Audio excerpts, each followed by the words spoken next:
ensure equality, transparency, and meritocracy in admissions, provide deserving and talented students a fair opportunity,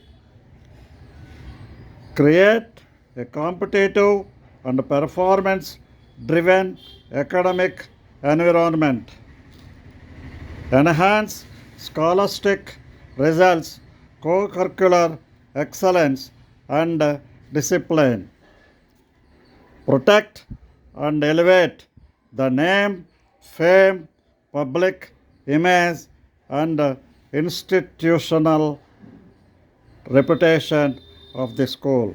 Educational institutions that adopt more merit based admissions are better positioned to achieve sustainable excellence, attract capable facilities, and earn public confidence, and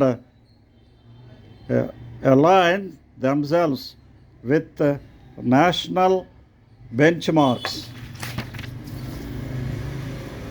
ఇవి మేము విజ్ఞాన విహార అనేటువంటి ఒక residential school వారికి చేసినటువంటి విజ్ఞప్తి.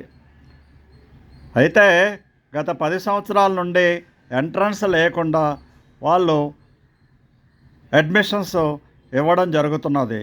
అయితే కేంద్ర ప్రభుత్వం కూడా తీసుకున్న నిర్ణయం ఏంటంటే ఎన్ఈపీ నేషనల్ ఎడ్యుకేషనల్ పాలసీ 2020లో వాళ్ళు తీసుకున్న నిర్ణయం ఏంటంటే ఎవరో కూడా ఎంట్రన్స్ ఎగ్జామినేషన్స్ కండక్ట్ చేయకూడదు except premier institutions like Sainik schools, RIMC, RMS and Jawahar Navodaya Vidyalayas. వారిని దృష్టిలో పెట్టుకొని ప్రైవేట్ ఇన్స్టిట్యూషన్స్కి రద్దు చేయబడ్డాయి ఎంట్రన్స్ ఎగ్జామినేషన్స్.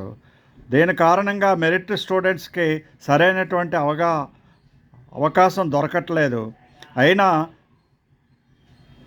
వ్యక్తి నిర్మాణం జరిగేటువంటి స్కూల్స్ చాలా తక్కువగా ఉన్న ఈ రోజుల్లో వ్యక్తి నిర్మాణం కోసమే పనిచేసేటువంటి విజ్ఞాన విహార అనేటువంటి రెసిడెన్షియల్ ఆవాస విద్యాలయము తప్పనిసరిగా ఈ యొక్క ఎంట్రన్స్ ఎగ్జామినేషన్ పెట్టినట్లయితే ఎక్కువ మందికి ఉపయోగం ఉంటుంది. మెరిట్ స్టూడెంట్స్ రావడానికి అవకాశం ఉంటుంది. రానున్న రోజుల్లో వాళ్ళు దేశంలో అనేకమైనటువంటి పొజిషన్స్లో పనిచేయడం కానీ విదేశాల్లో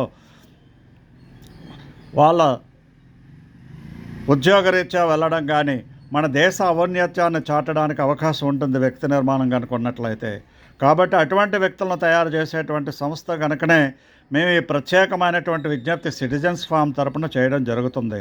తప్పనిసరిగా మా విజ్ఞాపనను వారు స్వీకరిస్తారని, రాష్ట్రంలో ఉండేటువంటి మెరిట్ విద్యార్థులకు తప్పనిసరిగా ఈ అవకాశాన్ని అందిస్తారని పేరెంట్స్ తరపున సిటిజన్స్ ఫామ్ మరొకసారి వారికి విజ్ఞప్తి చేయడం జరుగుతుంది. జై హింద్, జై భారత్.